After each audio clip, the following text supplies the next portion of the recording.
un elemento muy importante en la epidemiología, la asociación causal. ¿Cómo se investiga la causa de las enfermedades? Hay dos métodos fundamentales de investigación causal, que es la observación y el experimento. ¿Y qué aplicaciones tiene esta investigación causal? ¿Para qué la hacemos? ¿Con qué objetivo? ¿Con qué propósito?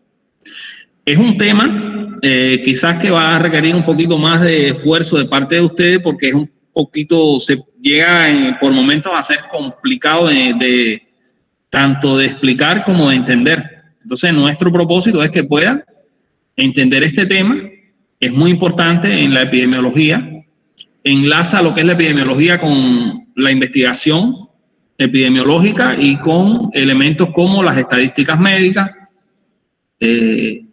y elementos que tienen que ver con otras ramas de la ciencia. Vimos que la epidemiología, como por su objetivo, es tan abarcadora y estudia todos los factores que inciden en la salud y la enfermedad de la población.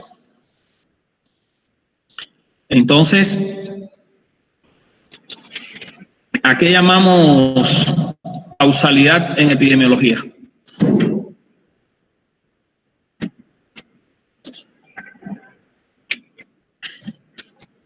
Bueno, lo primero que podemos decir es que la definición de causalidad y el término causa es un término que tiene, al igual que el término salud, al igual que la definición de epidemiología, tiene distintos enfoques.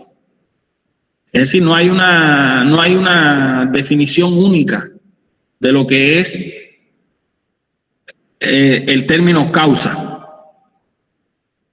Aquí tenemos un concepto bastante aceptado, y es que se dice que algo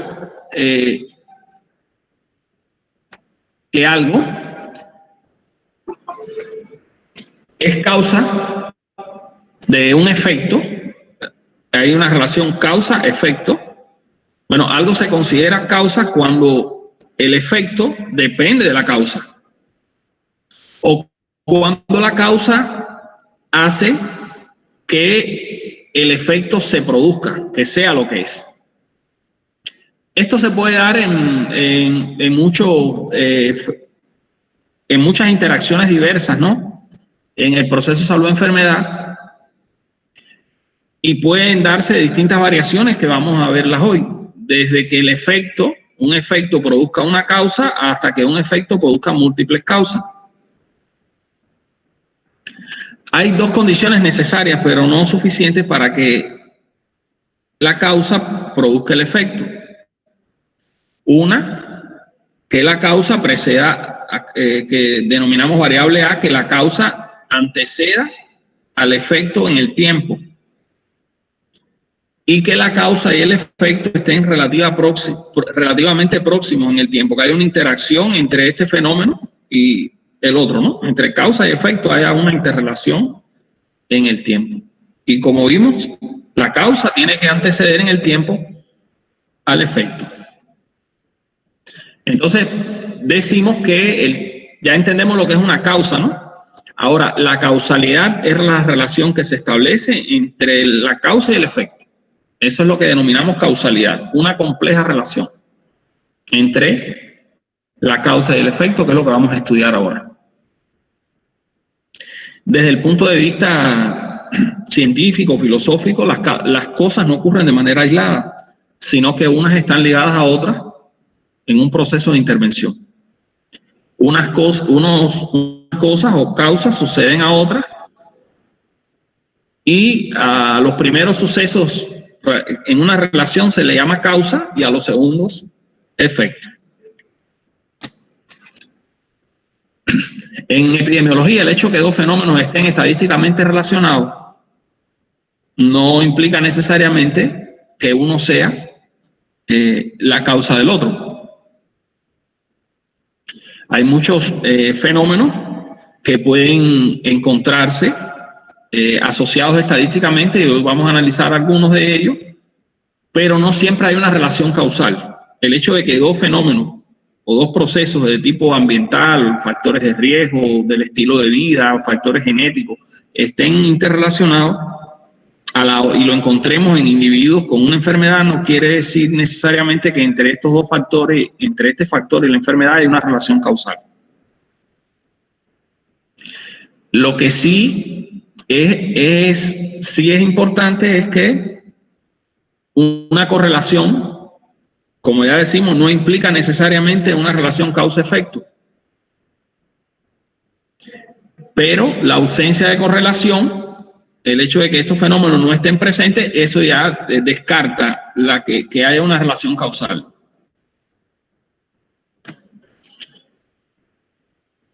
Este concepto de causa ha dado lugar a grandes controversias. A ustedes a lo mejor quizás de primera les parece sencillo, pero cuando nos adentremos ahora a estudiarlo, vamos a ver que tiene determinados enfoques complejos, ¿no? Algunos procesos o causa-efecto son muy sencillos, identificar la causa y el efecto, pero en otros se hace sumamente complejo. Por eso que desde el punto de vista científico, cuando usted revisa hoy en la literatura, ve que el concepto de causa tiene significados distintos en diferentes ciencias y en diferentes contextos.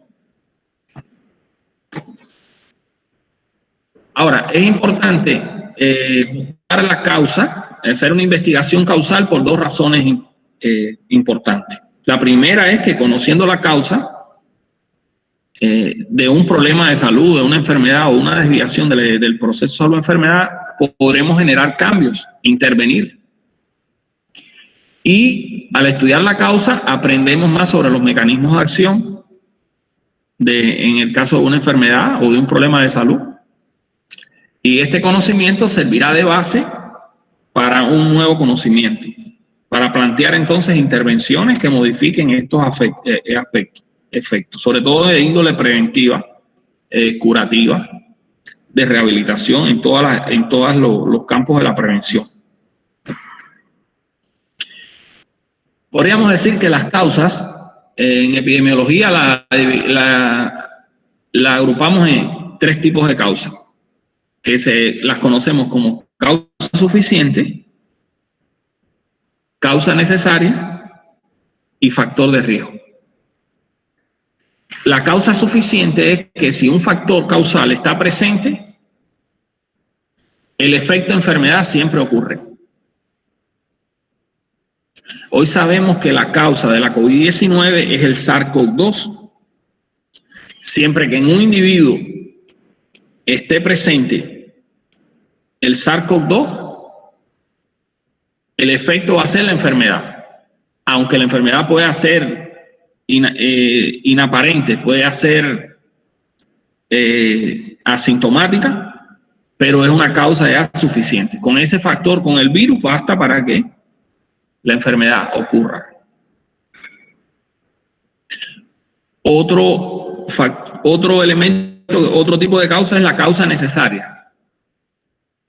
Si este factor está ausente, el efecto de enfermedad no puede ocurrir. Si una persona no se pone en contacto con el SARS-CoV-2, no va a desarrollar COVID-19. Decimos que es una causa necesaria. Entendemos los dos conceptos, causa suficiente, con eso basta, es elemento suficiente para desarrollar una enfermedad. Y un factor o causa necesaria, sin ese elemento es imposible que se produzca la enfermedad. El otro elemento es, otro tipo de causa es el factor de riesgo. Si el factor de riesgo está presente y está influyendo en el individuo, entonces aumenta la probabilidad de que la enfermedad ocurra. En este caso no se comporta ni como causa suficiente ni como causa necesaria, pero aumenta la probabilidad de la enfermedad.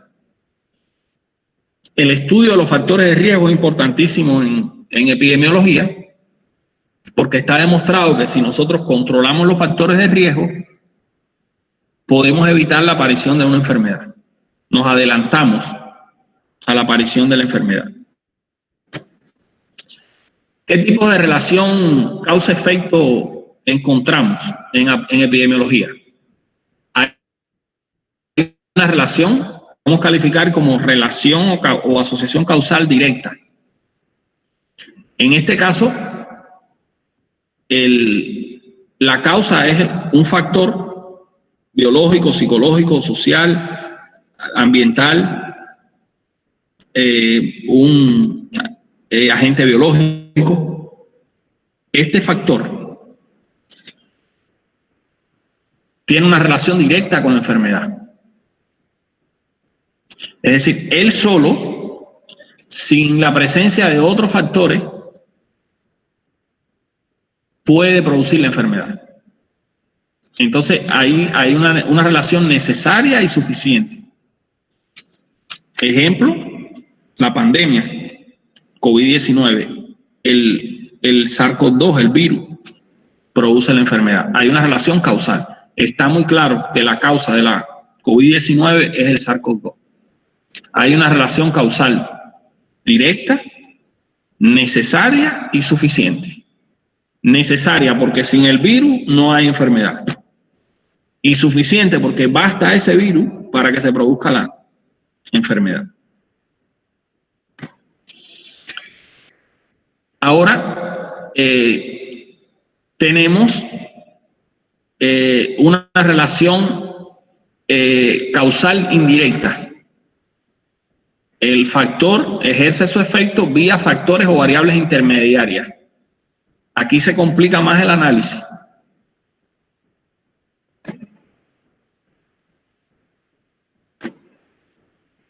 Este factor tiene una relación indirecta.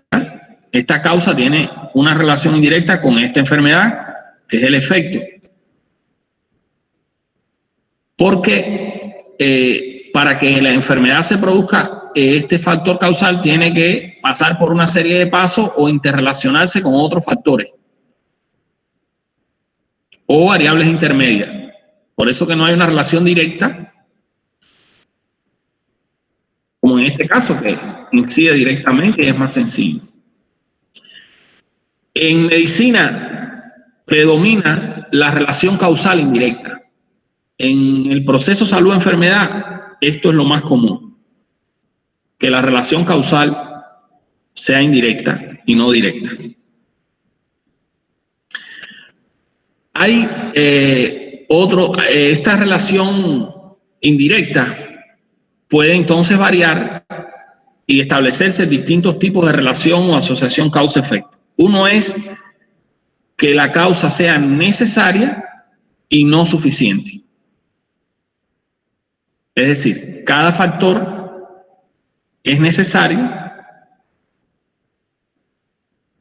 Esta es una enfermedad que tiene varios factores asociados que funcionan como causa, pero aunque es necesario, el factor, por ejemplo, el factor A es necesario para que se produzca la enfermedad. Aquí el ejemplo, cáncer de cuello uterino, este factor necesario es el virus del papiloma humano. Pero obviamente no es suficiente, se necesitan otros factores genéticos.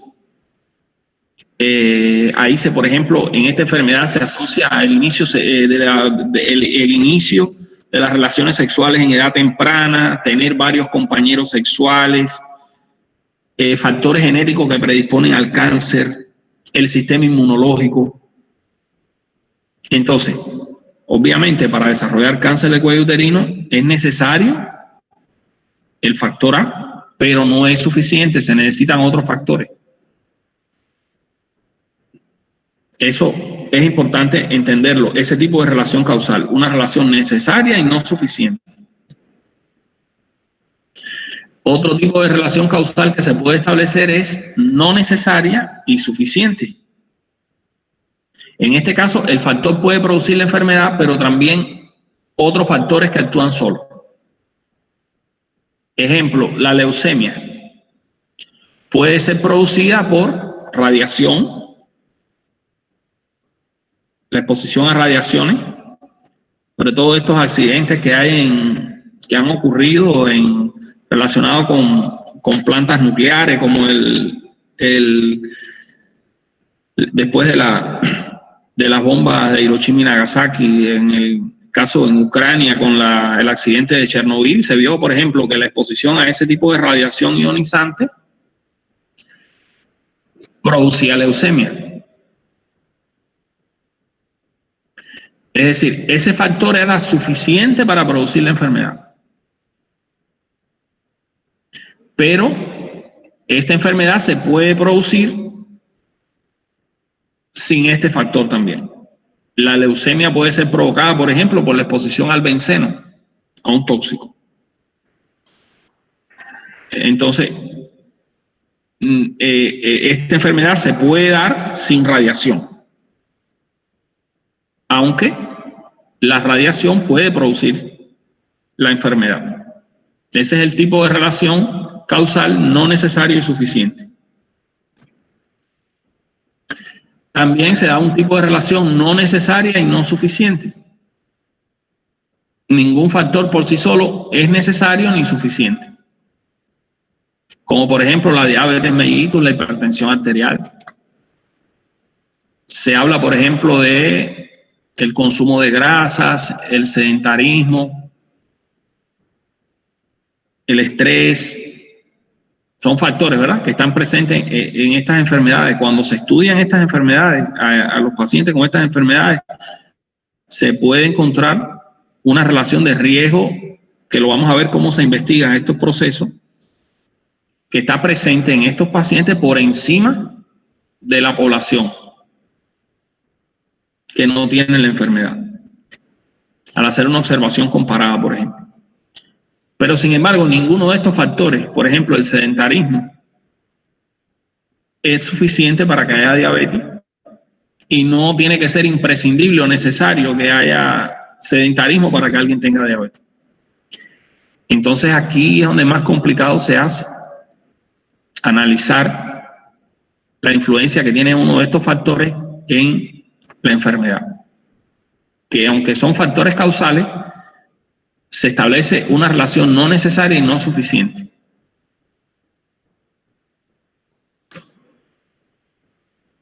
Hay también un tipo de relación conocida como una relación de confusión, cuando la relación entre dos variables es estadísticamente significativa, pero no existe relación causal. Es decir, estamos viendo una enfermedad que queremos saber cuál es su causa. En la mayoría de los pacientes encontramos un factor relacionado. Podemos llegar a pensar que hay una relación causal, pero no hay ninguna relación causal. No tiene nada que ver ese factor con la enfermedad. ¿Cómo podemos establecer estos distintos tipos de relaciones o asociación causa-efecto? Bueno, mediante la investigación epidemiológica, mediante hacer un estudio epidemiológico que permita determinar estadísticamente si hay una relación causa-efecto entre un fenómeno y otro. Cuando relacionamos dos eventos, un factor de riesgo y una enfermedad, y queremos saber si hay una asociación causal, tenemos que hacer una investigación estadística. Decimos que si no hay una relación estadística entre ellos, entonces estos factores son independientes. No tienen nada que ver uno con el otro. Pero si hay una relación estadística entre dos factores que están presentes en una población, entonces podemos decir, mediante un estudio epidemiológico de tipo observacional o experimental, si esa asociación es causal o no es causal. ¿Qué nos interesa? Buscar la asociación causal Y cuando vayamos y cuando encontremos una asociación causal, estadísticamente, una asociación causal,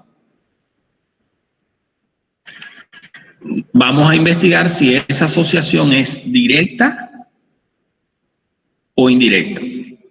Aunque ya vimos que en epidemiología, en medicina, en el proceso salud-enfermedad, la mayoría de las relaciones causales son indirectas. La asociación causal es indirecta y ahí entonces es donde la cuestión se nos complica. Porque tenemos que diferenciar qué tipo de relación causa-efecto se establece, si es una relación suficiente y necesaria, o si es una relación suficiente pero no necesaria, o no necesaria y suficiente, como vimos anteriormente.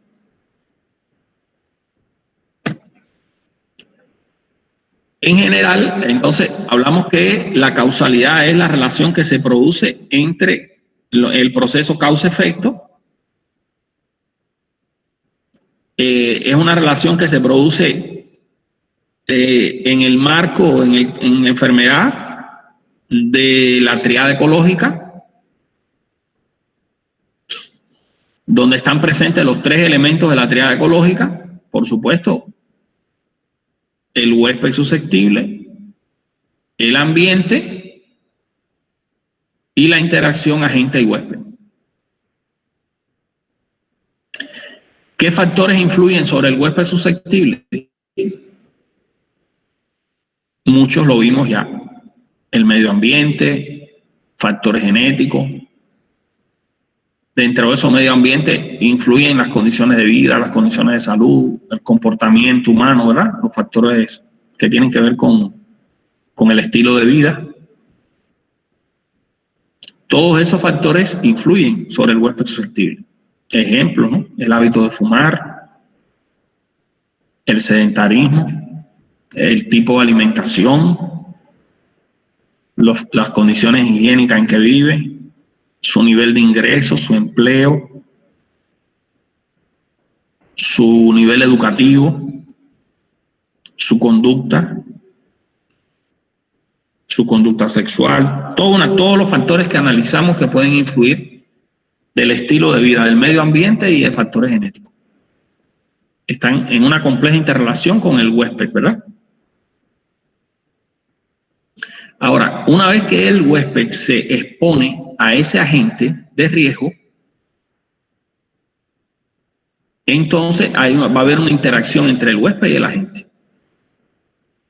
Se va a producir una interacción entre el huésped y el agente que puede ser causal, puede ser una relación causa y efecto. ¿Y el efecto cuál es? La enfermedad. El objetivo de la epidemiología es investigar el efecto que tiene la exposición a determinados riesgos sobre el huésped susceptible y cómo es la interacción entre ese agente, que puede ser biológico o no biológico, a la hora de producir la enfermedad. Si esta relación no es directa, entonces tenemos que aplicar distintos modelos de análisis, que es lo que vamos a analizar a continuación.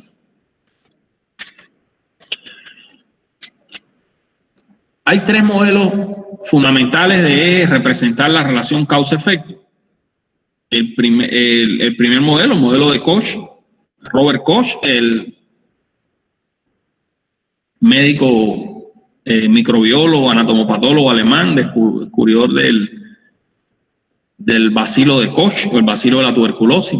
Desarrolló sus estudios a finales del siglo XIX, descubriendo el agente causal y el papel de la microbiología.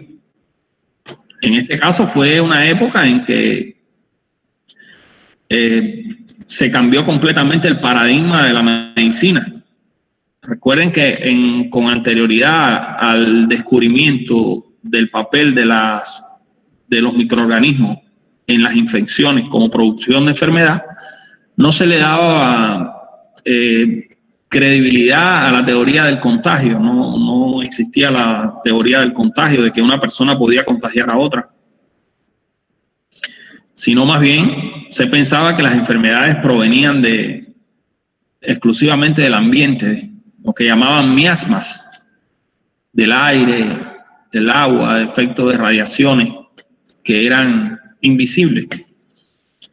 En este caso, bueno, cuando se descubren los agentes biológicos, las bacterias, los microorganismos, entonces se estableció este modelo de relación causal que se conoce como el modelo de Koch.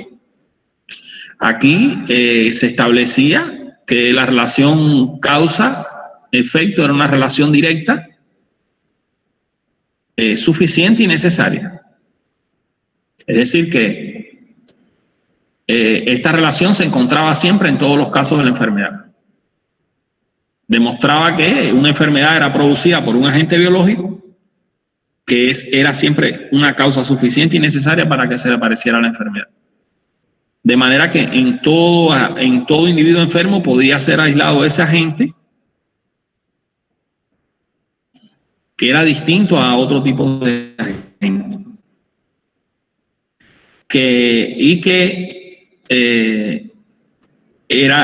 Al producir, por ejemplo, al realizar un experimento en animales e inocular este agente causal,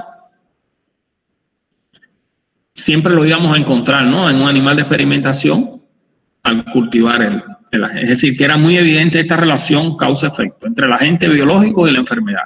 Siempre iba a estar presente en todos los individuos enfermos, siempre lo íbamos a poder encontrar en los individuos enfermos. Y la magnitud de la enfermedad y la magnitud de las complicaciones iba a depender de la carga de infección que tuviera el individuo. Obviamente, este modelo se establece a partir de una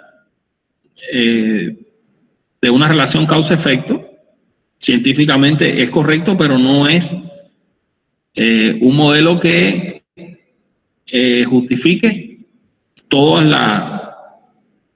las variedades y opciones de interrelaciones que hay entre agentes biológicos y enfermedad, y mucho menos podemos decir que es un elemento que pueda servir como patrón para entender la relación causa-efecto que hay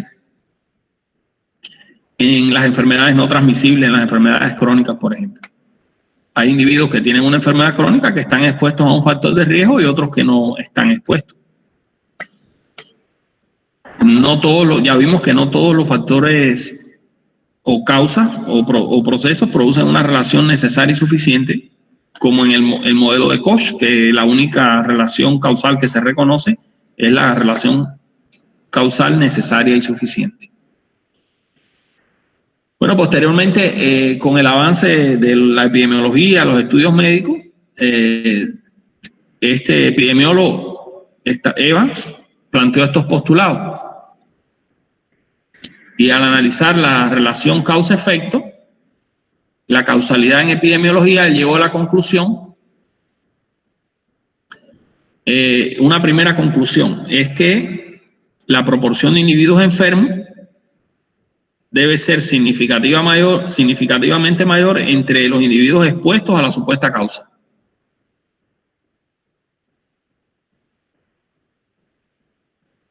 ¿Entienden? Es decir, que si, por ejemplo, el dengue es ocasionado por un virus que está presente en un vector,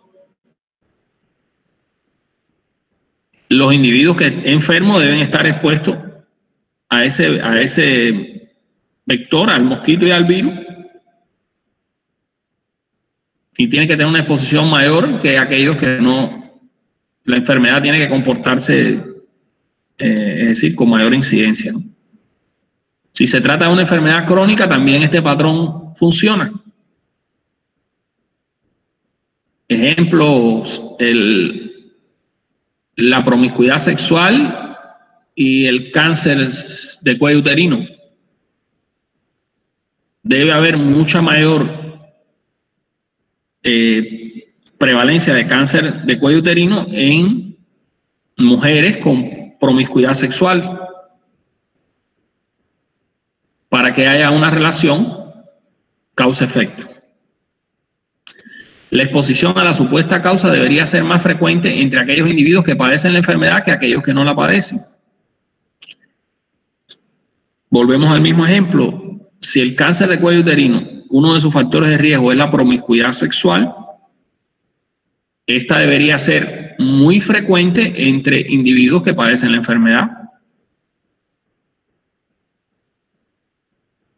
El número de casos nuevos de la enfermedad debería ser significativamente mayor en los individuos expuestos a la supuesta causa, en comparación con los no expuestos.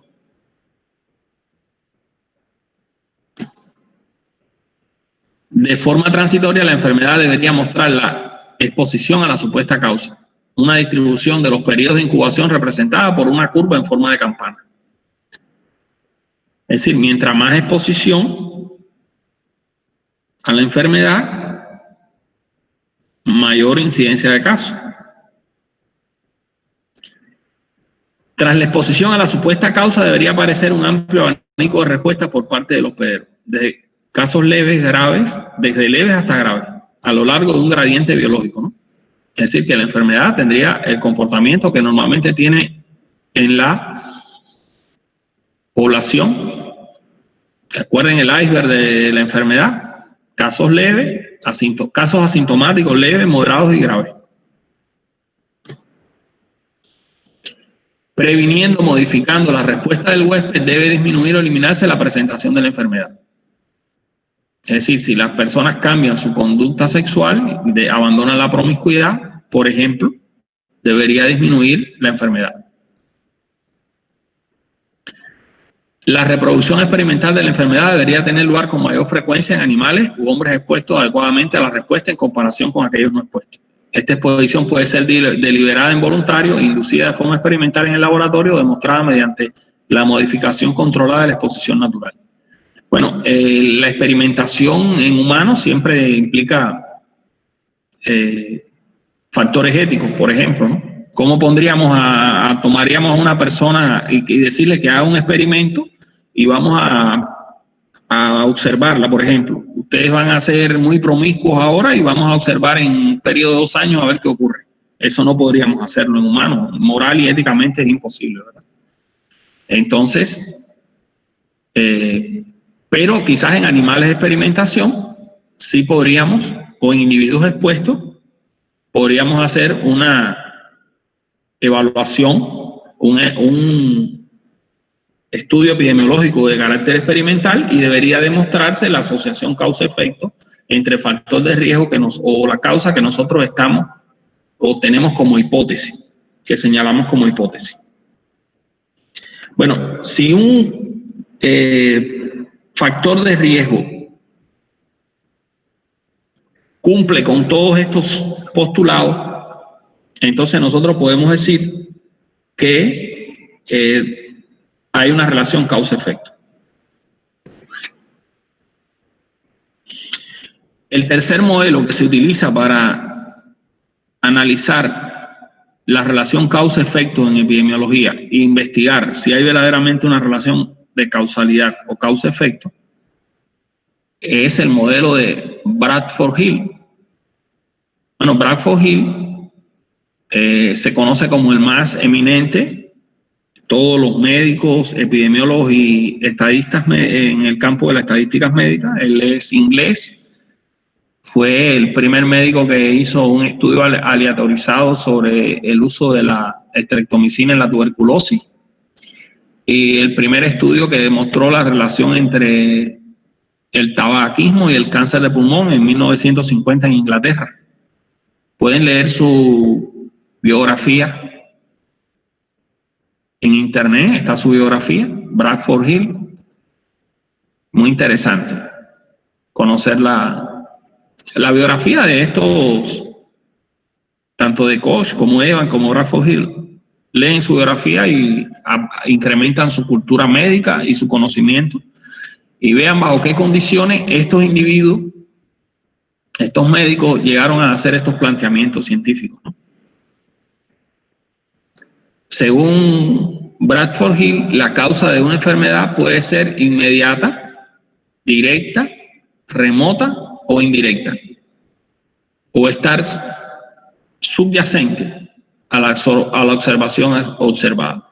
Es decir, unas veces es evidente, pero otras veces no es evidente. Algunas veces está muy bien definida. Bueno, una vez que se ha identificado la causa de una enfermedad, es muy importante para la medicina preventiva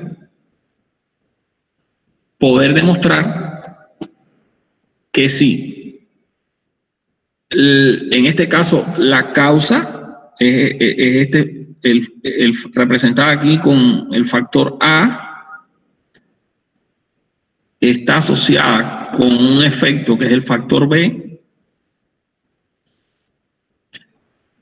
Entonces, podríamos decir que al modificar, si la frecuencia del factor B disminuye, es decir, la enfermedad disminuye, es porque ha habido un cambio en la característica. Es decir, hay una relación tan directa y dependiente que si este factor se modifica es porque ha dejado de influir este otro factor. Es decir, si se ha intervenido aquí, el resultado es que esta enfermedad disminuya o muestre un comportamiento decreciente. ¿Se comprende? Porque entre ellos la relación causa-efecto está plenamente establecida, es directa, suficiente y necesaria. Entonces, la única forma de disminuir este problema de salud es porque este factor deje de influir. En el modelo de Bradford-Hill, a la hora de identificar la relación causa-efecto entre un factor y otro, él planteó 9 condiciones que tenían que darse en la causalidad, en la relación causa-efecto. Y es que a la hora de estudiar la relación causa-efecto tendrían que darse todas estas condiciones que puede asociarse, que puede identificarse haya una relación mientras mayor intensidad del factor de riesgo o factor causal, más relación con el efecto. Tiene que haber consistencia, especificidad, una secuencia temporal. Estos 9 factores: coherencia, verosimilitud. ¿En qué consiste cada uno de estos factores? Bueno, temporalidad. La causa tiene que aparecer antes del efecto, en el tiempo. Tiene que haber una interacción en el tiempo. Primero la causa y después el efecto. Es decir, que esto es importante para que haya una relación causa-efecto. Especificidad. Es decir, una causa, un efecto. Esto es otra variable que determina si hay una relación causa-efecto. Común en las enfermedades infecciosas: SARS-CoV-2, coronavirus; bacilo de Koch, tuberculosis. Gradiente biológico o relación dosis-respuesta. Un aumento de la exposición a la causa se asociará con un aumento del efecto. Mientras más fumador una persona, más probabilidad de tener cáncer. No es lo mismo fumarse una cajetilla de cigarro al día que fumarse 2. Si un factor causal se comporta así, ahí hay una relación causa-efecto. Fuerza de la asociación entre la causa y el efecto. Magnitud del riesgo relativo. Es decir, al medir estadísticamente la asociación, mientras más riesgo relativo hay, mayor es la asociación causa-efecto. Los factores que tienen altos valores de riesgo relativo por encima de 2 tiene mayor relación causa-efecto. Plausibilidad biológica. El contexto biológico explica lógicamente la relación entre la causa y el efecto, es decir, es factible desde el punto de vista biológico. Consistencia de la asociación. Bueno, varias investigaciones sobre esa relación causa-efecto en distintos lugares han encontrado lo mismo. Coherencia. Los hallazgos de la asociación causal son coherentes con la historia natural de la enfermedad. Evidencia experimental. Un experimento ha demostrado relación causa-efecto. Y analogía. Esa relación causa-efecto es similar a otros factores con las mismas características. Si un factor produce un efecto, otro con características similares podría producir el mismo efecto. Ejemplo, hay relación entre la marihuana y el cáncer de pulmón. Por la analogía que hay con el cigarro, con el tabaco, debería haber una relación también análoga. Podría ser un factor de riesgo también de cáncer de pulmón, fumar marihuana. Entonces, igual, en el modelo de Bradford-Hill, él también plantea que una causa es suficiente si el factor o causa está presente. La enfermedad siempre ocurre. Cuando el factor o causa está presente, la enfermedad siempre ocurre. Una causa es necesaria para que se produzca un problema, un efecto. Si el factor causa está ausente, entonces el efecto no va a ocurrir. Y también hay un factor de riesgo si el factor está presente y activo. Entonces eso aumenta la probabilidad de que el efecto o enfermedad ocurra. La existencia de una asociación epidemiológica significativa, riesgo relativo superior a 2, es uno de los criterios para proponer una relación causa-efecto, aunque no es el único. La asociación epidemiológica, estadísticamente, y lo vamos a ver más adelante en los estudios epidemiológicos.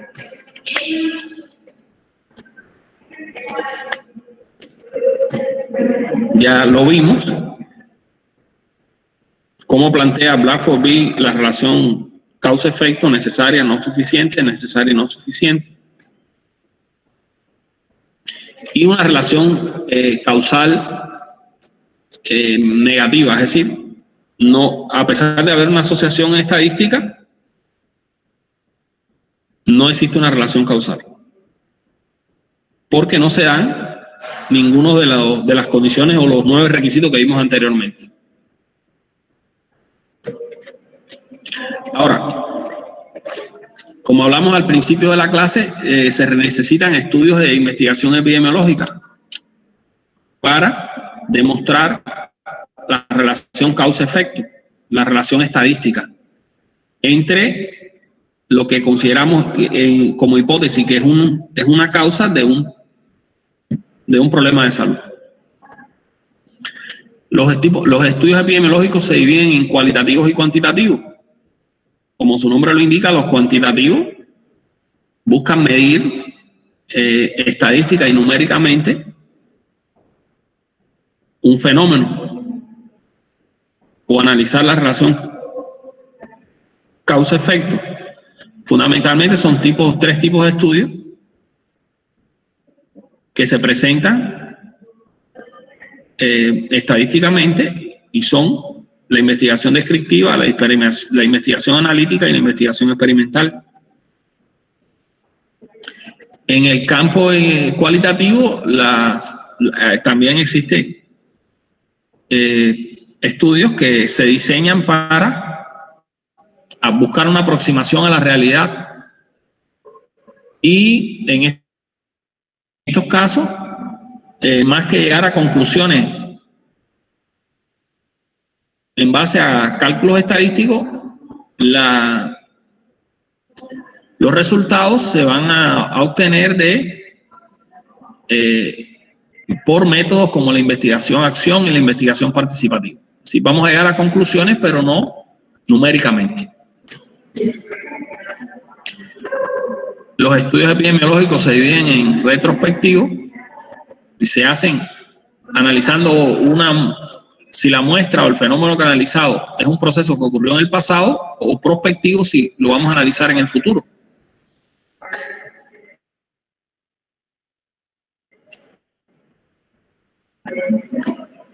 Según el periodo o secuencia del estudio, se dividen en transversales y longitudinales. El longitudinal es en el tiempo, tanto prospectivo, retrospectivo como prospectivo. Y el transversal es un estudio que se realiza en una medición de un fenómeno o un suceso en un momento dado. Los estudios pueden ser descriptivos, analíticos, experimentales. Los estudios, según el alcance que se pretenda, ¿sí? Vamos a describir el problema, vamos a acercarnos al problema, queremos analizar la causa. Los estudios de causalidad básicamente se apoyan en estudios analíticos y en estudios experimentales, donde demostramos entonces una relación causa-efecto. Los tipos de diseño de estudios epidemiológicos son analíticos. Mencionamos dos tipos, los observacionales y experimentales. En el caso de los observacionales no intervenimos, como en los experimentales. Estos estudios pueden hacerse sobre un grupo específico de individuos afectados o expuestos a una enfermedad, un factor de riesgo, o hacerlos comparados, en este caso sin grupo control, solo la población expuesta, de manera transversal o longitudinal, o con grupo control, individuos expuestos, individuos sin exposición, que son los llamados estudios de casos y control y estudios de corte. Tema de la bioestadística médica, ¿no? Y la investigación epidemiológica. Y los estudios experimentales pueden ser con individuos utilizados aleatoriamente o al azar, y otros no aleatorizados. Los aleatorizados obviamente son los más completos, y en este tipo de estudio es que utilizamos fundamentalmente para a la hora de probar un medicamento, establecer la causa de una enfermedad. Se usan estudios experimentales aleatorizados. Los no aleatorizados se realiza en una población que no se escoge en base a ningún procedimiento de muestreo. Y también este tipo de experimentos tienen su utilidad, lo vamos a ver más adelante. En general, este es el diseño de los estudios epidemiológicos que se usan en la investigación causal. Estudios analíticos y estudios descriptivos. Y los analíticos los dividimos en dos, los observacionales y los experimentales, que son los más utilizados en la investigación causal en epidemiología.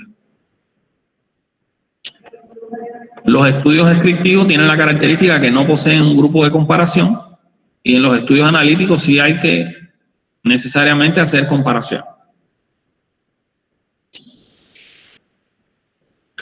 En estos estudios pueden hacerse sin intervención. En ejemplo, se comparan dos grupos por presentar la enfermedad del factor de exposición y sin darle ningún tipo de medicamento, tratamiento, o a someterlos a ningún tipo de intervención médica. O con intervención. En este caso, un grupo recibe una intervención y otro no, y se comparan, ¿no? La intervención del investigador puede ser activa o pasiva. En el caso de la intervención activa es el estudio experimental, y la pasiva generalmente es observacional, obviamente no hay intervención. Y tenemos estudios diseñados para identificar la causa-efecto o el efecto-causa a la inversa. Por su temporalidad, ya lo vimos, pueden ser prospectivos o retrospectivos. pueden ser descriptivos o comparativos. Las mediciones pueden ser en un momento dado o longitudinales. Y los métodos de recolección pueden ser primarios o secundarios. Primario cuando lo hace el mismo investigador y secundario cuando no, cuando se utilizan otras fuentes. En el caso de los diseños observacionales con grupo control, hay dos grupos, son lo más importante en la investigación epidemiológica son los diseños observacionales comparados o con grupo control. Hay estudios de casos y controles y estudios de corte. Y los diseños experimentales son los aleatorizados, que son los experimentos considerados el verdadero experimento, o los no aleatorizados, que es un cuasi experimento para una aproximación, ¿no?, al problema. Los estudios descriptivos responden a las interrogantes quién, cuándo, dónde y qué, y los estudios analíticos responden a cómo y por qué. Son más profundos, ¿no?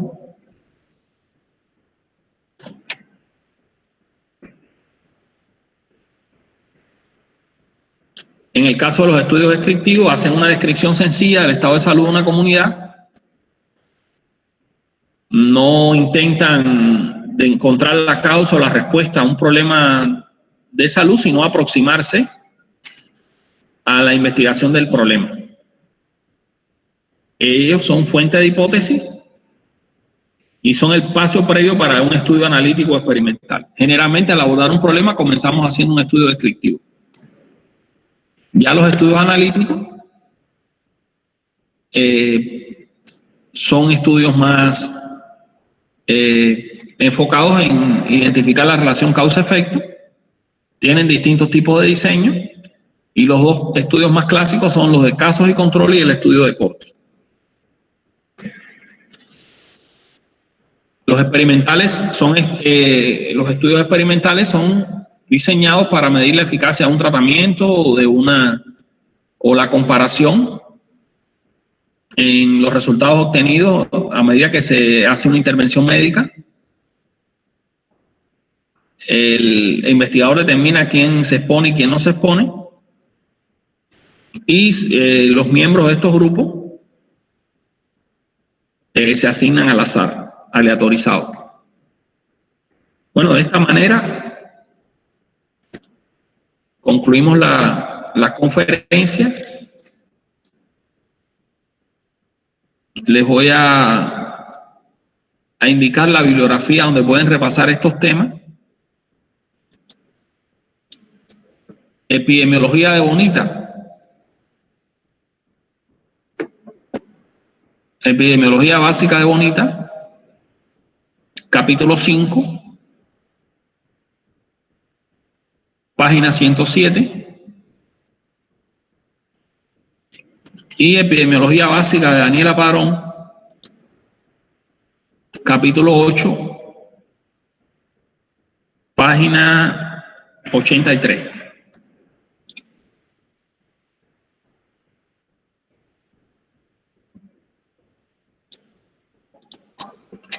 Bueno, algo nuevo para ustedes.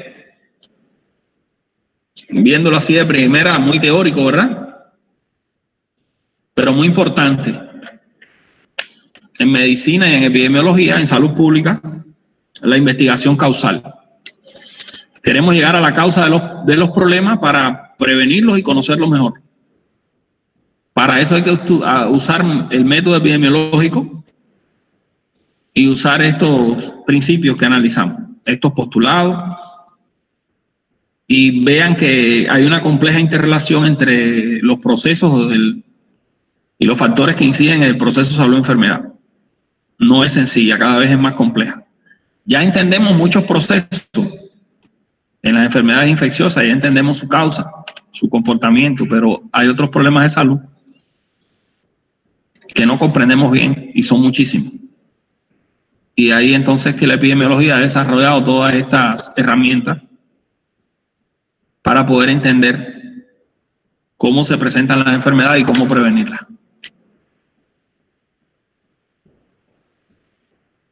¿Alguna duda, alguna pregunta?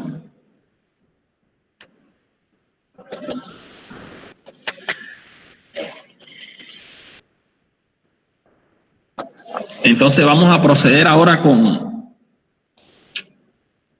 me imagino que tienen dudas, pero está difícil, ¿verdad? Tienen que volverlo a leer y volverlo a analizar para que lo puedan entender. De seguro va a haber dudas y explicarlo no es fácil, entenderlo tampoco. Esto es motivo de discusión de los epidemiólogos. Pero es bueno que se aproximen a este conocimiento. Hay que revisar más y leer. Bueno, algo que nos va a ayudar es leer un poquito. Ahora, ya no desde mi perspectiva, ¿no? Que hice la conferencia, vamos a leerlo en los libros y es una forma de aprender, ¿verdad? Cuando ustedes se enfrentan a un problema nuevo y complicado, ustedes tienen que agarrar el libro y ponerse a leer, hacer sus apunticos, y después que aprendan un concepto, ese le va a ayudar a otro y así a otro. Esto se lo vamos a evaluar hasta el nivel de ustedes, ¿no? No, ustedes no son residentes de epidemiología. Entonces, no se asusten tampoco. Sí pueden entender lo que es la investigación causal en epidemiología, cómo se hace la investigación causal, que es un estudio observacional y experimental. Entonces nos vamos ahora después de una breve pausa, nos vamos a comenzar a analizar la literatura. Este es el método de enseñanza-aprendizaje que hemos escogido. La conferencia, la lectura colectiva y el análisis por preguntas y respuestas. A medida que vayamos haciendo la lectura, yo les voy a ir marcando puntos importantes para que ustedes hagan sus anotaciones. Así mismo es. Yo sé que tienen muchas dudas. Vamos a comenzar entonces con epidemiología de Bonita.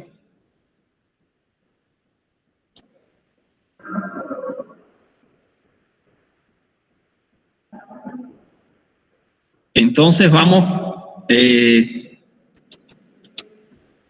un lector, vamos a pedirle a algún compañero de la clase que una pausa para el café. Muy bien, le doy, vamos a darle 4 minutos hasta las 12. Vamos a darle 4 minutos.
Vamos a analizar entonces el capítulo 5. Vamos a comenzar con la lectura.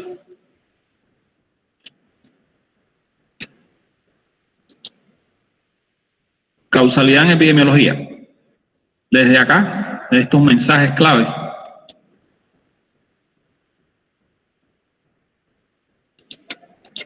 ¿Quién se anima a leer? Un lector, por favor. Yo, profe. Muy bien, le agradezco. Profe, no veo nomás.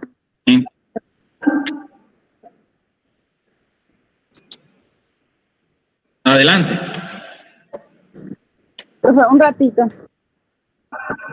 ¿Sí?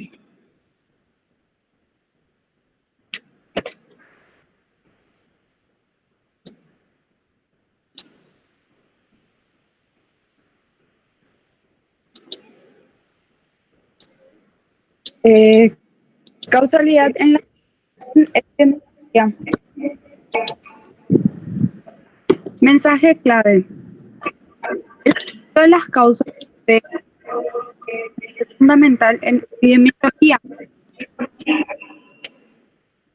Raramente hay una sola causa del proceso patológico. Ordenarse.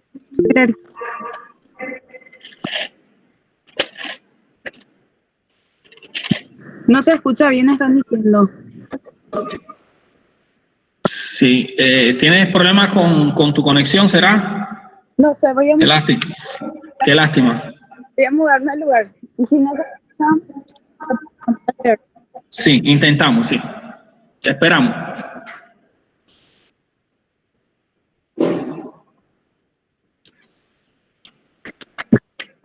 para ahora. Mensajes claves. El estudio y causa de las enfermedades de lesión es fundamental en epidemiología. Raramente hay una sola causa de un proceso patológico.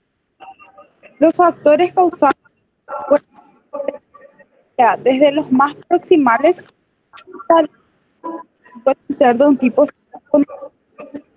Los criterios para juzgar incluyen la relación temporal. Se está cortando y Sí. Sí, bueno, te agradezco, pues, pero no, es ajeno a tu voluntad y agradezco tu buena disposición. Puede que en otro momento, si te mejora la conexión, puedes ayudarnos, pues. No te preocupes, no te sientas mal por eso, no te sientas mal por eso. bueno, profe. No te sientas mal por eso. Me hubiera gustado escuchar tu lectura, pero no te sientas mal por eso. Vamos a sacar ahí a los emergentes, a los bateadores emergentes. No sé si Guillermo o Erson están por ahí.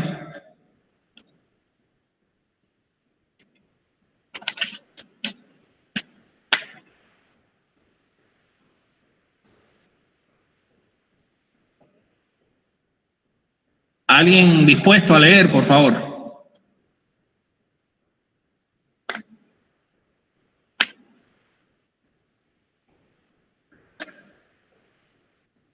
Adelante. Marconi. O Jackson. Qué bueno que entre ustedes hayan varios candidatos, porque en esto les cuento que en otros grupos hay veces que tengo que terminar leyendo yo. Ahí va. ¿Vas a leer, Jackson? Sí.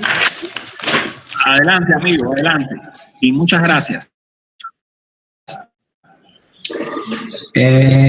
¿A dónde comienza? Empieza. Sí, causalidad. Comienza desde acá.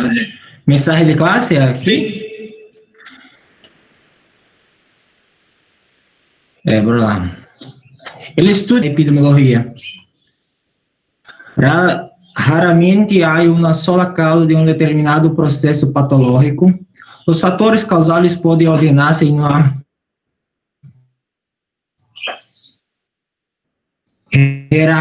jerarquia de los mais proximales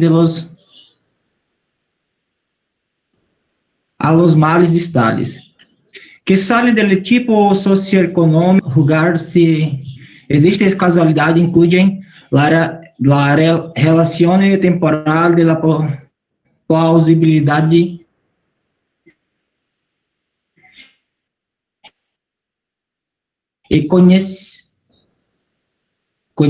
da relação do... Né, não está travando, eu que estou lendo ruim mesmo. No te preocupes, no te preocupes. Intensidade de las relaciones, dosis, respuestas, de la reversibilidad y el diseño del estudio. Una pausa para explicar algo, fíjense, ¿no? Como les mencioné en la conferencia. Esto es importantísimo, buscar la causa de las enfermedades para conocerla mejor y prevenirla. En medicina rara vez hay una sola causa de un determinado proceso. Los factores pueden asociarse muchas veces. Las relaciones son indirectas y hay una jerarquía. Unos influyen más que otros. Un factor, hay enfermedades que tienen varios factores causales. Generalmente hay algunos más importantes que otros. Y los criterios para cuando se hace difícil determinar la causa-efecto, entonces que tenemos que ir a estos conceptos que a ustedes les costó tanto entender y que de primera asustan. Relación temporal, plausibilidad, coherencia, intensidad, relación dosis-respuesta, que son los postulados de Bradford-Hill, reversibilidad y diseño del estudio. ¿Ok? Entonces, sin miedo vamos a entrarle a esto, pues, como tenemos que hacer, con valor. Entonces, amigo Jackson, adelante. Una de las tareas más importantes de la epidemiología es contribuir a la prevención de las enfermedades y a la promoción de la salud mediante el descubrimiento de las causas de enfermedad y los posibles métodos de alterar las causas. El presente capítulo describe la información epidemiológica de la causalidad. Concepto de la causa. Desde el campo de la ciencia de la salud, el conocimiento de las causas de una enfermedad no solo es importante para su prevención, sino también para diagnóstico y la aplicación del tratamiento adecuado. El concepto de la causa ha dado lugar a muchas controversias en epidemiología. En la filosofía de la ciencia se sigue estudiando el proceso de inferencia causal por la que se llega al juicio de la relación de la causa propuesta con el resultado final. El concepto de la causa tiene distintos significados en diferentes contextos. Adelante. Sí. Causa suficiente ou necessária. Um conhecimento circunstancial, característica da combinação destes fatores que desempenha o papel importante da produção da enfermidade ou qualquer outro resultado em relação com a saúde considera causa de estes. Se disse que uma causa é suficiente quando inviavelmente produz o início do afeto. É necessário quando o afeto não pode desenvolver-se em sua ausência.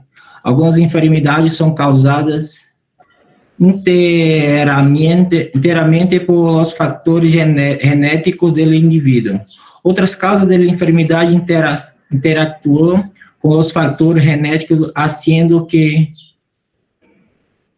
alguns indivíduos sejam mais vulneráveis que outros. O término causal ambientales se usa menudo para referir-se a estas causas, distinguindo-las de las causas genéticas. Se ha dicho que quase sempre é determinado mecanismo causal, há componente genético e componentes ambientales. Muy bien, entonces podemos decir que una causa, un concepto, ¿no?, como le expliqué, cuando revisen la literatura van a ver distintas definiciones de causa. Y ahí hasta los filósofos han hecho aportes, ¿no? Y tienen sus criterios y sus discrepancias. Ellos plantean filosóficamente que todo proceso, toda situación en la vida tiene una causa, ¿no? Y que todo tiene un efecto. Entonces, van a haber distintas definiciones de causa. Esta de Bonita es aceptada, ¿no? Es una, cuando vean los autores, artículos, van a ver incluso la definición de Bonita, ¿no? Dice que una causa es un acontecimiento, circunstancia, característica o combinación de otros factores que desempeña un papel importante en la producción de una enfermedad o cualquier otro resultado relacionado con la salud. Entonces, eso es una causa desde el punto de vista epidemiológico de salud pública, ¿no? Un acontecimiento, una circunstancia, una característica o una combinación de factores que desempeña un papel importante en la producción de una enfermedad. O también puede ser una causa cualquier otro resultado relacionado con la salud.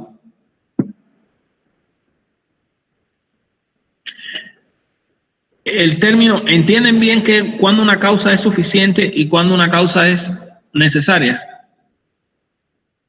Causa suficiente. Cuando inevitablemente produce o inicia el efecto.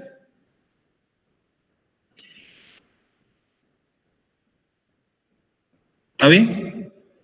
Y es necesaria cuando el efecto no puede desarrollarse en su ausencia.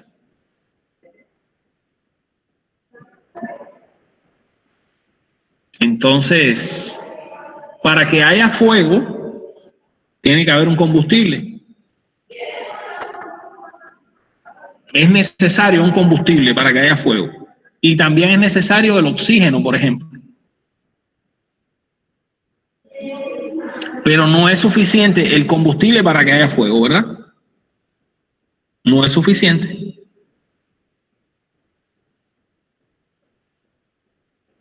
Se necesitan otros elementos, ¿no? Para que se produzca el efecto que en medicina es así. Decimos que una causa es suficiente cuando inevitablemente produce o inicia el efecto. Y es necesaria cuando el efecto no puede desarrollarse en su ausencia. Hay muy pocas causas suficientes. Hay muy pocas causas suficientes. Generalmente se da en las enfermedades infecciosas, pero hay procesos, mecanismos de interrelación entre el huésped y el agente causal. Es muy raro en medicina que con un solo elemento, un solo factor causal sea suficiente para que se produzca una enfermedad.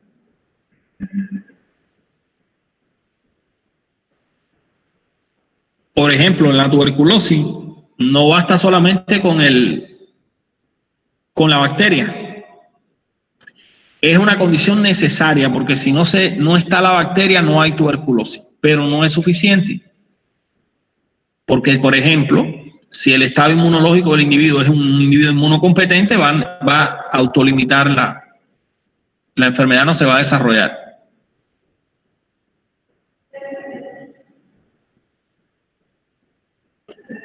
En el caso, por ejemplo, hay enfermedades que sí tienen una causalidad muy fuerte, como una relación causal muy fuerte entre el agente biológico y la enfermedad, y que le da a todo el que la padece. O, por ejemplo, en los casos de intoxicaciones.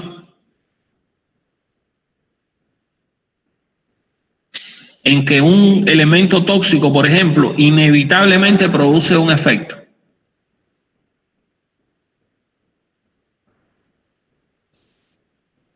Ejemplo, por ejemplo, en medicina es muy importante los productos químicos como los herbicidas. Los herbicidas organofosforados, muchas intoxicaciones en lugares agrícolas por el uso de estos productos. Una intoxicación por estos productos es suficiente con el tóxico. No hay forma de que alguien no se ponga en contacto con una dosis alta de organofosforado y que no vaya a tener una intoxicación. Es suficiente con ese producto para que se produce, de manera que sabemos que ese producto produce intoxicación. En medicina, sí, muchas causas son necesarias. Se conocen como causa necesaria. En las enfermedades infecciosas, por supuesto, sin el agente biológico no va a haber enfermedad. Pero en las enfermedades crónicas es más complicado. Por ejemplo, el tabaco, que es uno de los factores más asociados con el cáncer, la hipertensión, las enfermedades cerebrovasculares, el asma bronquial, etc. La enfermedad pulmonar obstructiva crónica. Podemos decir que el tabaquismo no es suficiente para producir cáncer de pulmón. Y el cáncer de pulmón no es una causa necesaria tampoco. El cáncer de pulmón se puede desarrollar sin tabaco.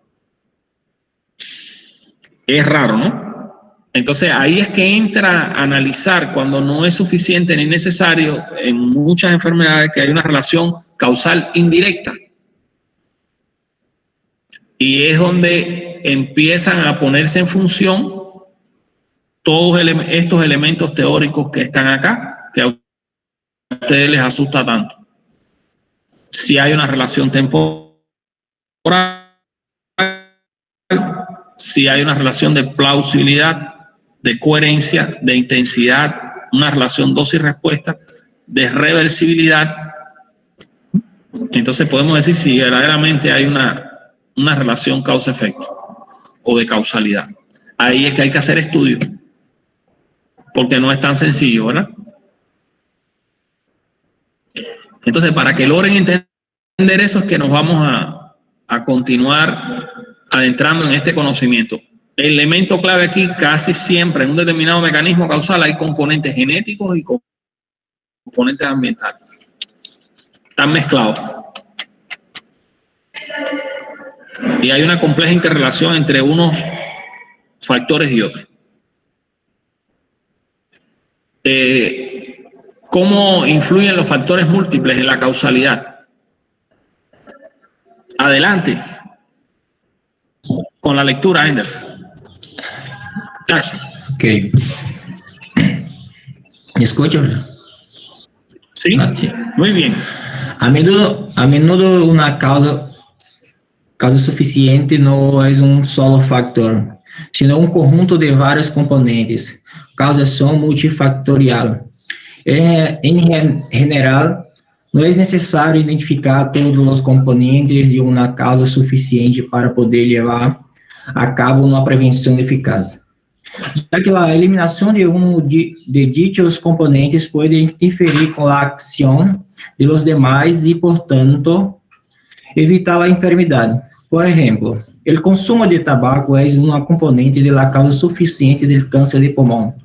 El hábito de fumar no es suficiente por sí mismo para producir la enfermedad. Algunas personas fuman durante 50 años sin desarrollar cáncer de pulmón. Por tanto, existen otros factores necesarios, la mayoría de ellos desconocidos. Los factores genéticos pueden tener algunas influencias. Sin embargo, si los fumadores de una determinada población dejan de fumar, el número de cáncer de pulmón disminuye, aunque los demás componentes causales no cambian. Bien. ¿Vieron qué interesante esto, no? Una causa suficiente no es un solo factor. Es lo que se conoce como factor múltiple. Una causa suficiente no es un solo factor, sino un conjunto de varios factores. Causa de cáncer de pulmón, hábito de fumar,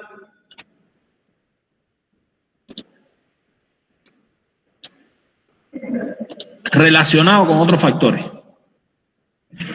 Conocemos el cáncer de pulmón como un factor y hay factores genéticos y de otro tipo asociados, desconocidos, ¿no? Pero podemos decir que hay un factor causal suficiente, un factor múltiple suficiente. Y aunque el hábito de fumar no es suficiente él solo, no es suficiente por sí mismo para producir la enfermedad,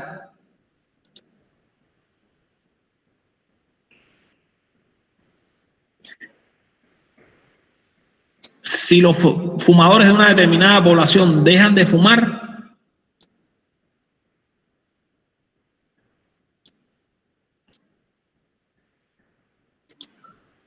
el número de cáncer de pulmón disminuye.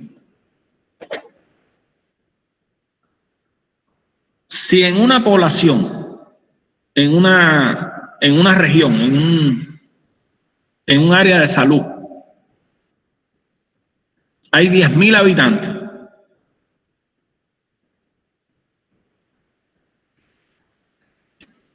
y hay 3.000 fumadores, puede que en un año hayan 50 casos de cáncer de pulmón. En 10.000 personas, 2.000 fumadores, 50 casos de cáncer de pulmón. Pero si la cifra de fumadores disminuyera a la mitad, entonces las cifras de cáncer de pulmón está demostrado que también disminuyen.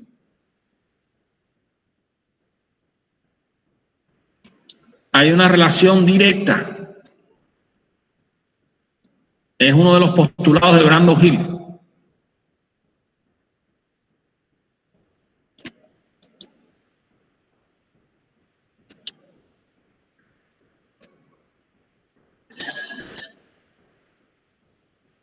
Fumadores, cáncer de pulmón. Hay un factor multifactorial suficiente. Si bajara la incidencia de cáncer de pulmón en esta comunidad, es porque ha bajado la cantidad de fumadores.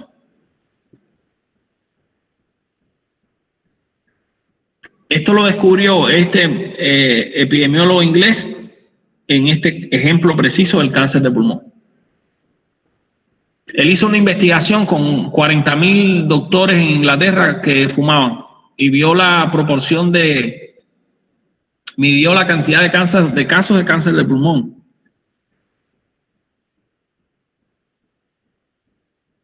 Después de años, un estudio de corte, se redujo la incidencia de hábito de fumar entre esos doctores, bajó la cantidad de casos de cáncer de pulmón en ese grupo de 40.000 personas. Bueno, está de más decir que cuando él planteó esa relación causal entre el cáncer de pulmón y el del tabaco y el cáncer de pulmón, los doctores no le hacían caso ni le creían, se reían de él.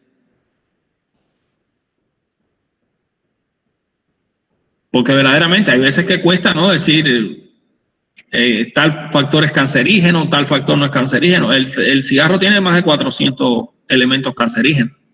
Nicotina, alquitrán y por ahí. Sería larga la lista, ¿no? Entonces, entendemos ya qué cosa es una relación causal suficiente y necesaria. Una causa suficiente, una causa necesaria. Y algo interesante y llamativo aquí es que Por ejemplo, no es necesario identificar todos los componentes de una causa suficiente cuando es multifactorial para poder llevar a cabo una prevención eficaz.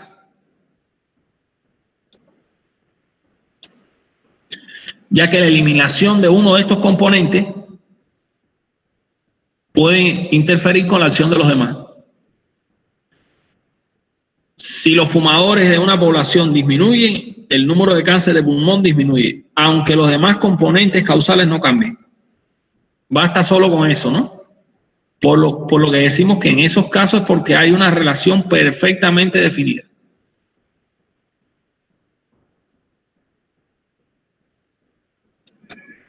Eso es importante en medicina preventiva. No tenemos que conocer hasta el más mínimo detalle de todos los factores que influyen en la aparición del cáncer de pulmón para empezar a prevenirlo. Entonces yo por lo menos creo que ya sí entienden lo que es causa suficiente. Es un factor que inevitablemente produce una enfermedad, un efecto, y la causa necesaria cuando el efecto no se desarrolla así, en la ausencia de este factor. Ahora veamos qué cosa es fracción atribuible.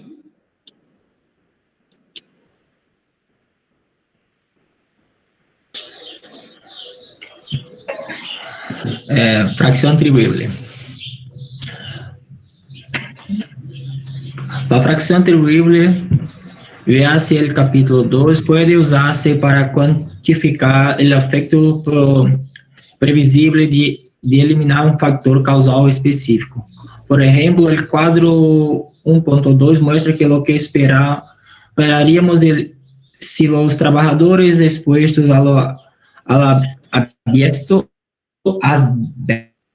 asbesto, que son fumadores, nunca hubieran fumado nunca hubieran estado expuesto a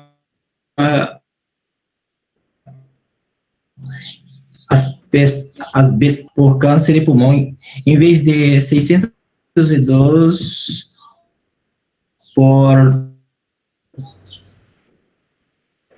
100.000 sería de 58%, una reducción de 90%, y si no hubiera habido exposición a asbesto, pero si a humo de tabaco, la tasa habría disminuido de 602 a 1.123 por 100.000, una reducción de 80%. En la pregunta del estudio 5.3 se profundiza en este tema. Muy bien, entonces, la fracción atribuible.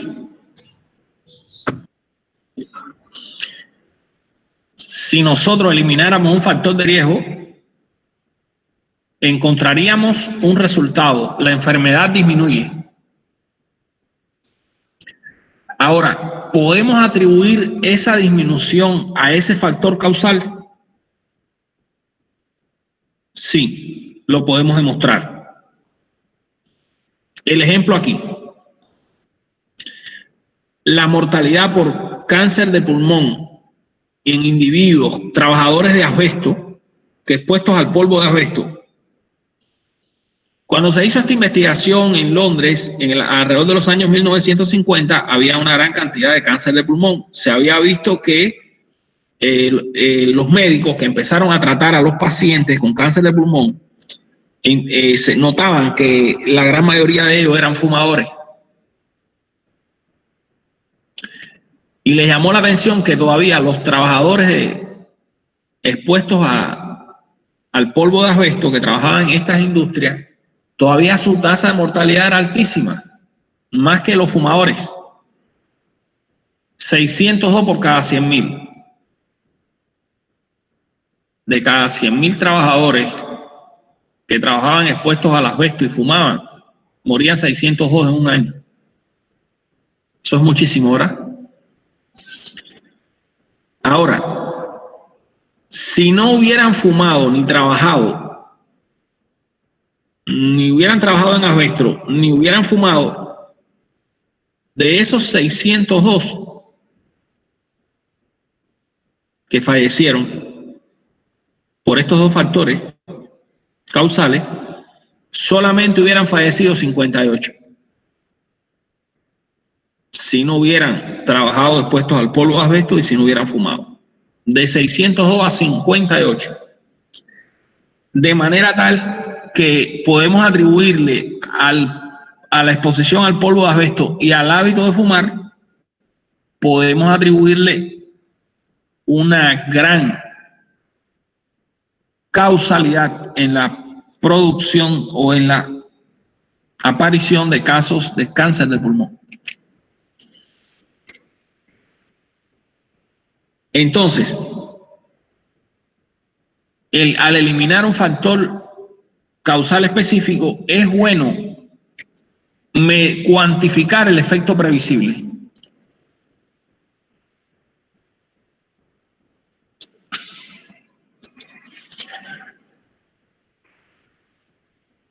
Qué interesante cuando los epidemiólogos le dicen a los políticos. Por ejemplo, miren, fíjense. Esto ha sido una lucha, ¿no? En el tema del tabaco. Necesitamos disminuir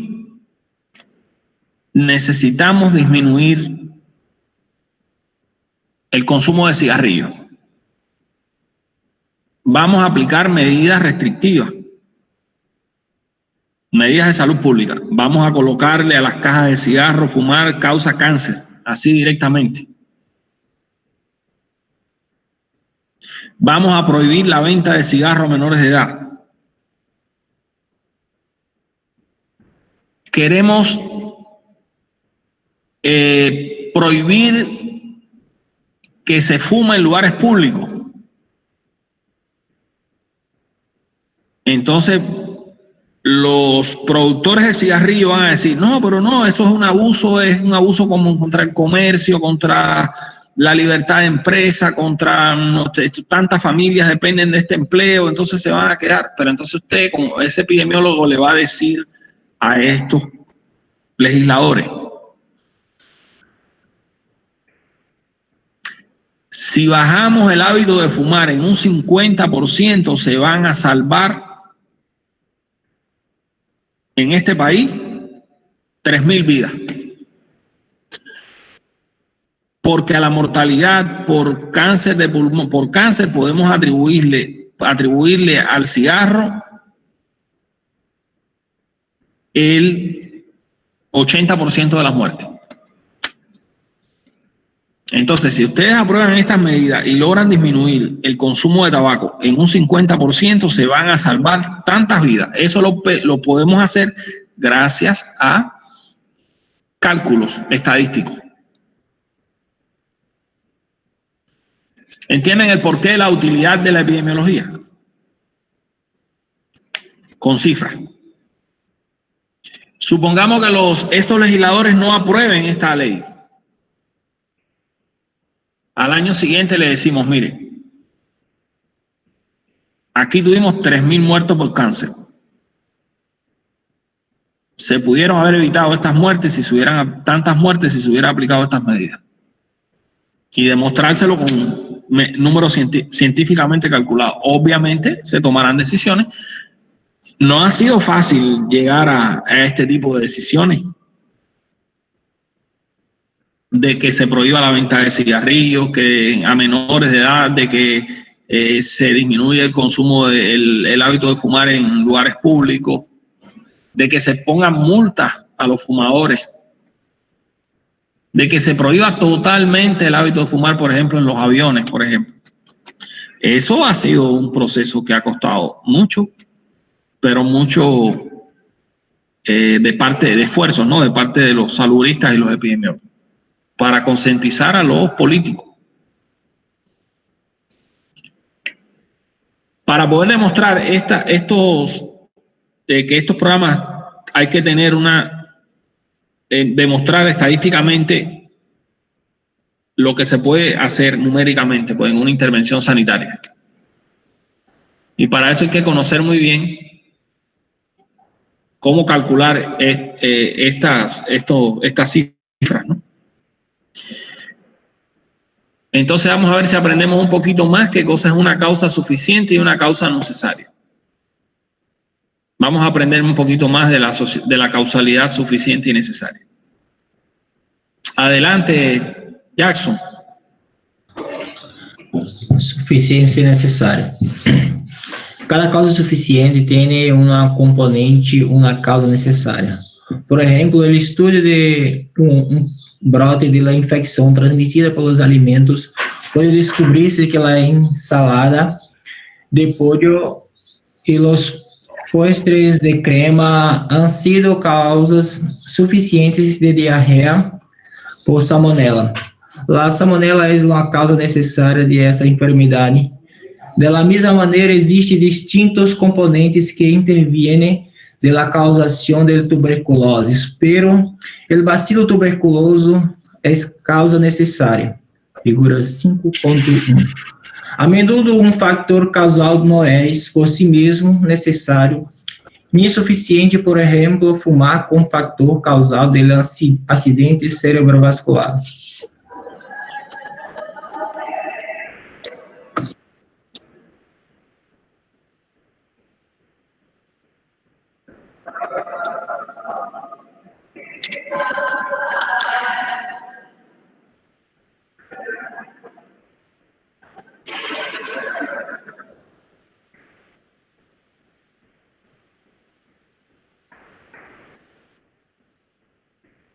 Aquí hay una relación causa suficiente. Un brote de una enfermedad diarreica asociado al consumo de un alimento contaminado. Se hizo una ensalada de pollo y estaba contaminada por salmonela. Bueno, fue suficiente consumir la ensalada de pollo para tener la salmonela.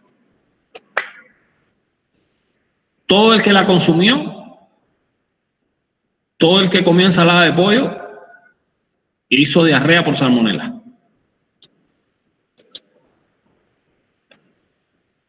Y la salmonela es una causa necesaria de esa enfermedad. Es decir, si no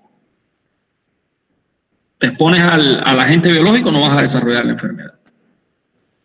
Está claro entonces que otro ejemplo más de qué cosa es una causa suficiente y una causa necesaria. Pero por general, en medicina, los factores causales por sí solos no son causas necesarias ni causas suficientes. Lo vemos en la tuberculosis. La bacteria es una causa necesaria, pero muchas veces no es suficiente porque tienen que producirse otros factores como, por ejemplo, pobreza, hacinamiento, malnutrición, inmunodeficiencia, para que una persona desarrolle tuberculosis.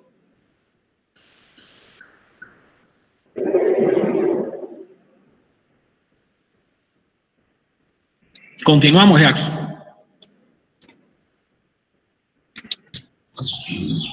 Em epidemiologia, o habitual é partir uma enfermidade e buscar suas causas. Mas também é possível partir de uma causa potencial. Exemplo, a contaminação atmosférica e buscar seus efeitos. A epidemiologia abarca um conjunto completo de relações. Por exemplo, a classe social se relaciona com diversas enfermidades e efeitos sobre a saúde. As pessoas de classe social baixa, definidas segundo o ingresso, educação, vivendo o trabalho, parecem ser proclives a pior saúde em geral, mas que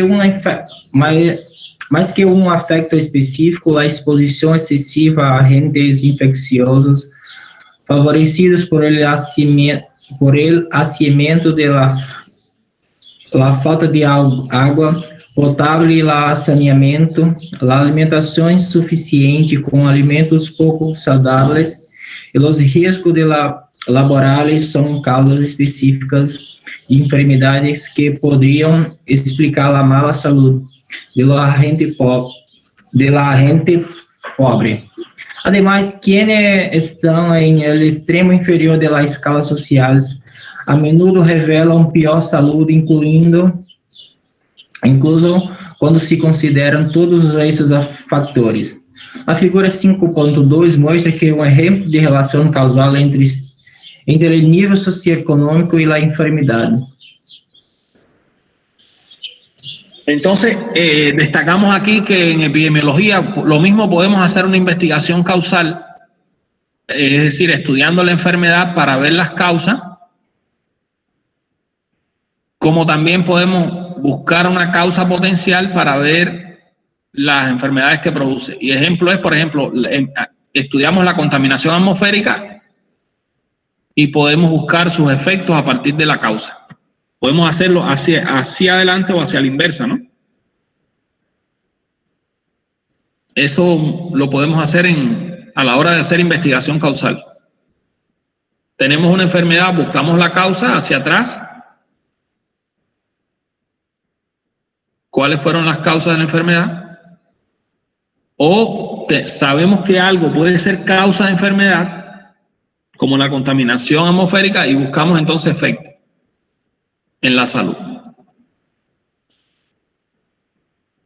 Como dice aquí, la epidemiología abarca un conjunto completo de relaciones. Entonces, es una ciencia muy necesaria. No hay que tenerle miedo. Como médicos, mientras más epidemiología sepamos, mejores médicos seremos.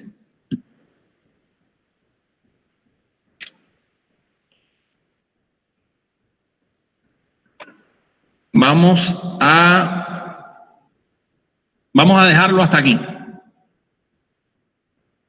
Vamos a ver entonces más adelante las vías o mecanismos causales. Y después continuamos con las causas únicas y múltiples y los factores en el proceso de causación. Vamos a verlo. También vamos a ver el modelo de Braxton-Hill, qué cosa es jerarquía causal,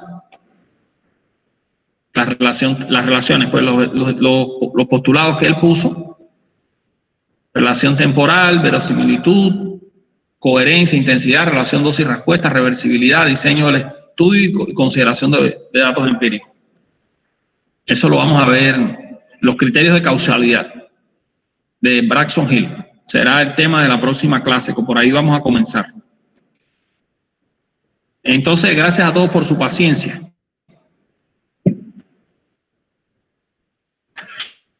Se pueden ya reportar.